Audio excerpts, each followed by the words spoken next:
Lucky people don't just get lucky in life, ladies and gentlemen. On this trip, which we can all start and shape, there is a journey. Today, I'd like to take you on a trip through the business secrets of the world's richest people. Take a moment to picture ourselves in front of a large painting. In this mural, the world's richest people are interacting with each other and sharing their stories and secrets. They're not superheroes and don't have superpowers, but these people do have something special that we can learn from and use in our own lives. Let's take a moment to think about ourselves before we look at that painting.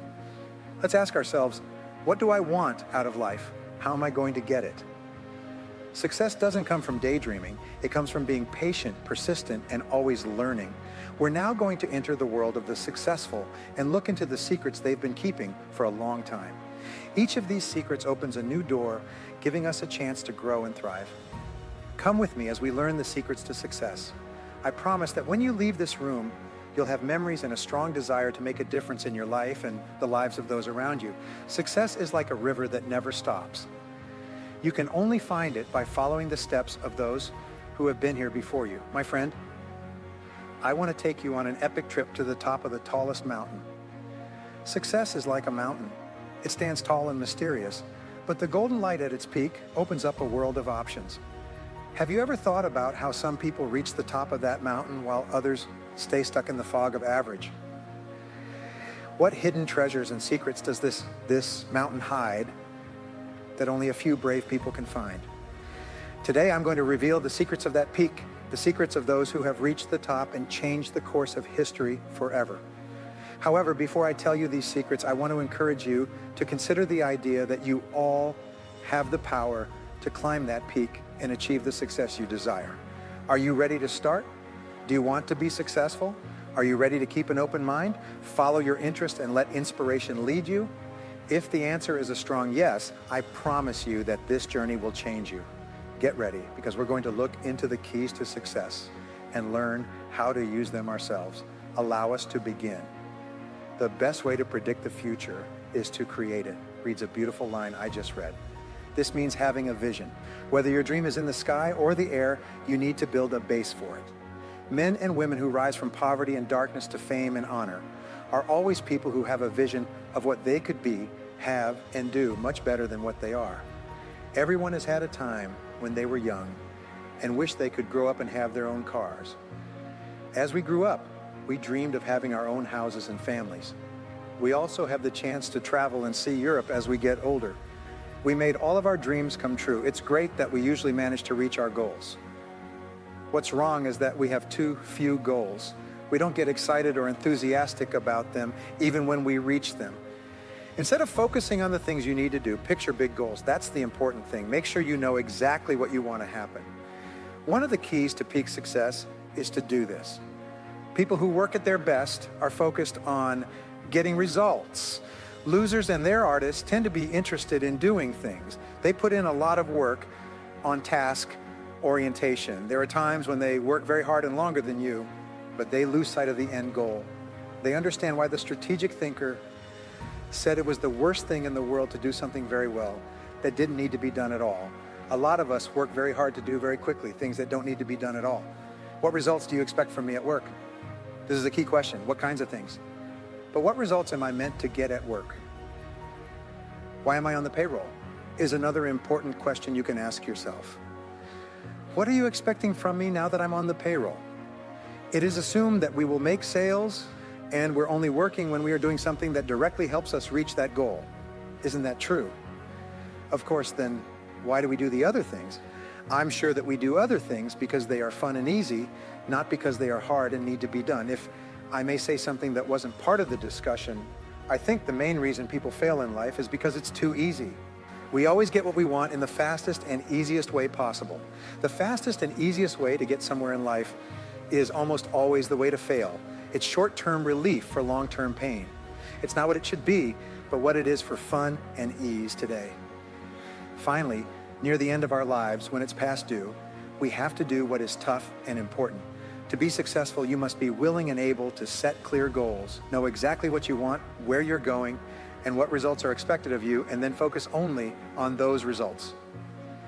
Individuals can't be successful if they can't control their desire to do what is hard and important instead of what is enjoyable and simple. Always keep the end result in mind, not the activities. This is especially important when planning your daily tasks and handling your time. Here's a way that has worked for me. Jot down your plans. Make a list of all your goals. By the way, all goals need to be written down. If you don't write down your goals, they're just dreams. As the saying goes, a dream is just a goal that doesn't have any power behind it. Write down your goals, making sure they are clear and detailed. Then, every morning, rewrite your main goals in the first person, as if they already exist. Every morning, write down your main goals again. You should be able to finish this in 2 to 4 minutes, or even 5. It only needs one line. Suppose your goal is to make $50,000 a year. Every morning, write, I earn $50,000 a year. If your goal is to be the best real estate agent, write, I am an excellent seller in my field. If your goal is to lose weight or have a certain kind of life, write your main goals in the first person, as if they already exist. Then every night do something else for 5 to 10 minutes instead of watching TV.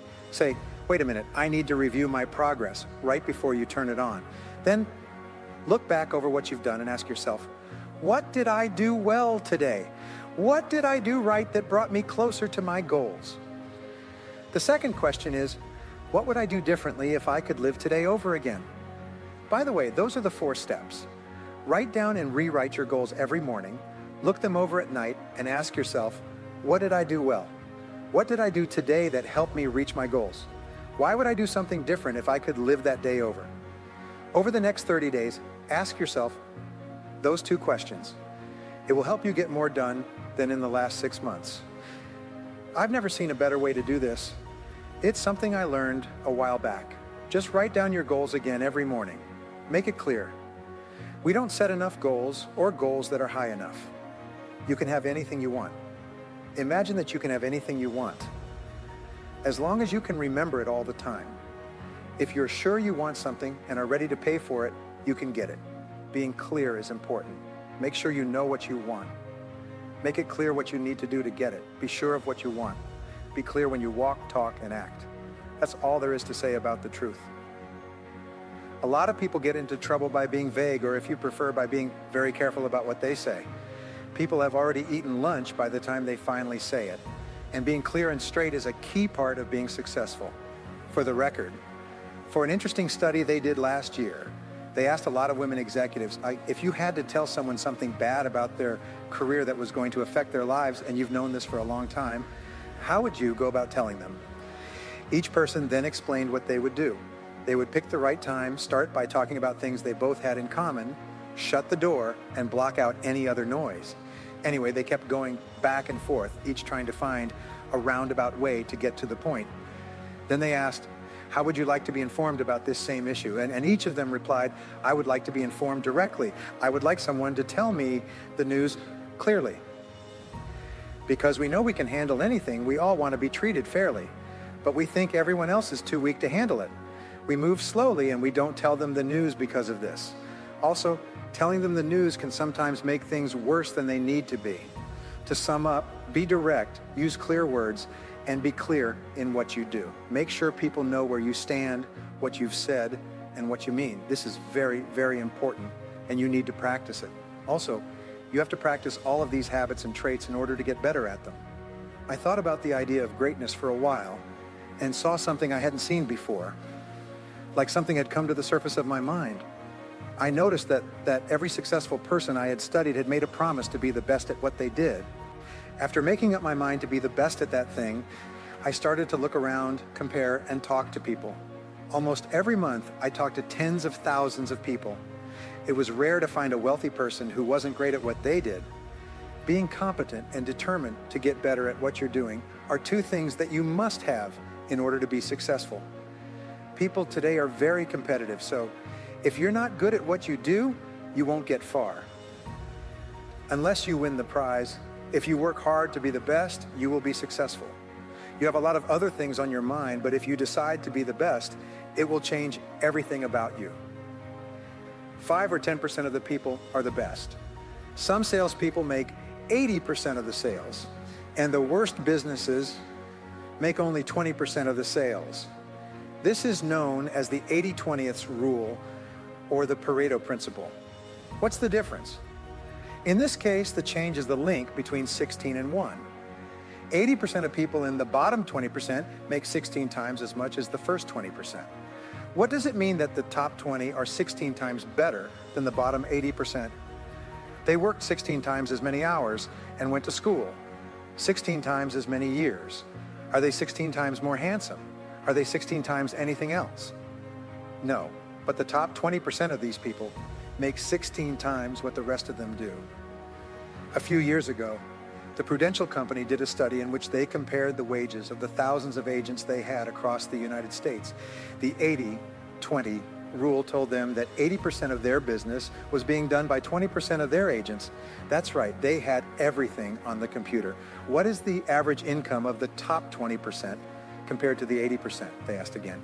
That means that the top 4% of people are mathematicians. How much did they find the average income to be? What they found was that the top 4% made 32 times as much as the bottom 80%. They thought it was cool, so they ran it again. They found that the top 0.8% of earners, or the top 20% of the top 20%, made an average of 54 times as much as the average earner in the bottom 80%.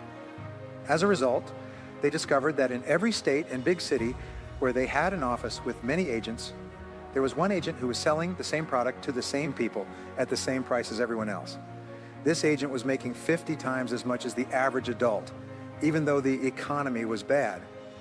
One guy in the office was making more than all 50 of the others put together. Isn't that amazing? They found that one of the keys to this was that each of these managers had promised themselves at the start of their careers to be the best. I'll get into this and make a living, they said. I'll get into this and be the best. You have to commit to excellence and become the best. And the great thing is that excellence is a journey, not a goal. You never get there. If you want to be excellent, you need to avoid complacency and happiness. But if you decide to be excellent, everything will be possible for you. One very important thing about being excellent is that you should always do your best and try to do even better. You should remember that the last 5 to 10% of a job or project is usually what makes it worthwhile. But when we get to 90%, we start to drag our feet, put off the papers, make excuses, and do what's fun and easy instead of what's hard and necessary. And the only way to enjoy something is to do it well. You see, when we do something well, we feel good about ourselves and proud. We feel like winners. Things don't give us anything. They give us nothing. What you'll notice is that they don't reward us if we do okay work. They don't give us anything. When we do something really well, though, it makes us feel great about ourselves. You don't have to be very different from someone else. You only need to be a little different in the important ways that matter. To do that, all you have to do is set a goal and work toward it. You can change into anything you want. As our investigation into the secrets that make billionaires rich comes to a close, it's important to take the important lessons we've learned to heart. Rich people have a lot of flash and glitz, but they also have a tapestry of strength, discipline, and unwavering dedication. Every story we've looked into and every principle we've broken down shows how strong the human spirit is and how much it can accomplish. But let's not just be amazed by what other people have done. Let's use their successes as stepping stones to reach our own goals. They have been successful because they have left us with a plan or roadmap for how to reach greatness ourselves. While the trip is difficult, it also holds the promise of immense growth and happiness for those brave enough to take it. Don't forget this as you leave this gathering. You are the creator of your fate, the master of your fate. Armed with the knowledge you've gained from today's discussion, go forth with unshakable determination, knowing that every problem is actually a chance to learn and grow. Let the stories of these business giants not only inspire, but also move people to take action. In hard times, let their strength be your compass.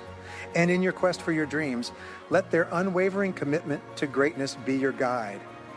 Leaving with hearts full of hope and minds full of possibilities, let us know that the path to success is not a destination, but a trip that lasts a lifetime and is full of promise and potential. Thank you, dear friends, for coming to this event. May all of your efforts be a huge success, and may you leave your mark on the pages of history.